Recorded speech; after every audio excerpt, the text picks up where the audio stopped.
In this video, we're going to go over the top 5 things we found wrong with a 3rd generation Mazda 3. And this funny looking thing, well, it's a big contributor to it. So the first problem is the information center. It kind of like dials things while you're driving. It just does random things, random station changes, and it does random phone calls. It seems kind of funny. I don't know about you, but I think I'd get pretty nervous if my own car called me.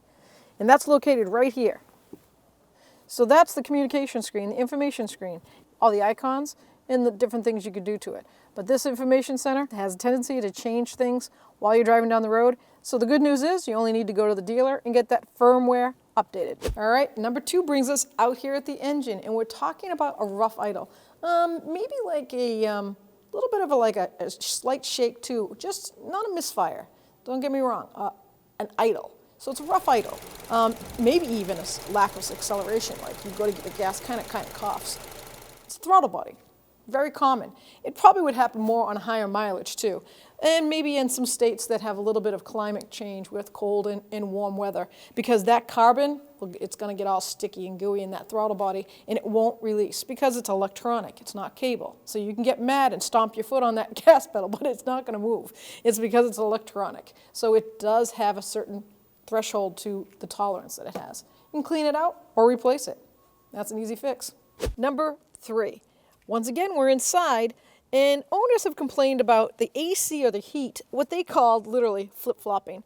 I kind of had to think about that for a minute. They say that it flip-flops from side to side, driver's side to passenger side, whether it's heat or AC. So that tells me that it could be a blender actuator, but there's several other things in the engine. They actually said that one of the most common fixes was the thermostat, and I guess it actually like imploded within itself. It just blew up, so not stuck open or closed, just kind of broke apart. The other thing would be check your coolant level, low coolant, bad heater core, things like that. But the good news is it's fixable. One more thing about that heat flip-flop I forgot to mention is we at 1A Auto sell that blender actuator. Check us out. Number 4 brings us back here. We're going to start at the tailgate. And there's actually 3 items in this. Now, I'm going to say the title of it, and it's what I found under my research while I was doing it. And the word is kind of boggled for me. They called it structural. Now, for me, structural means the car, you know, frame, unibody. But technically, they're right, because structural, how else would you name the 3 things I'm going to talk about? Well, one is the door in the back here, the hatch.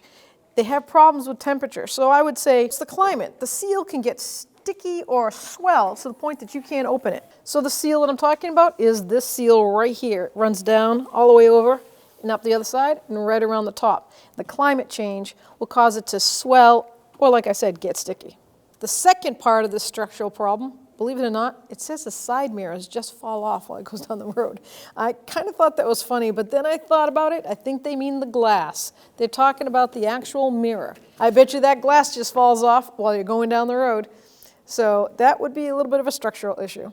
The last structural problem with this car is the windshield, believe it or not. And I thought maybe it meant like the seating of it or where it stayed. No, it's the angle.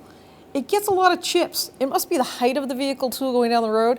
Lots of chips on the windshield and typical sandblasting, especially if you do a lot of highway. And sandblasting means like road sand and all that. Causes little specks, so you'll notice them more at night when the lights are coming at you. You'll see little stars in your glass. That's what the people are complaining about. Number 5. Now, I was holding this up earlier to give you an idea of what I consider kind of big, even though it's an easy fix. And it's not uncommon in a lot of cars. But for some reason, this Mazda had motor mount issues, a lot of them, this generation. The rubber just peels and breaks off. And look at this timing chain one. The bonding just comes undone. So that's just gonna flop around and make a lot of noise. It's gonna give you a bit of a bang when you accelerate or put the brakes on, put it in drive and reverse. You'll feel it out in here. You feel a little bit of a banging back and forth.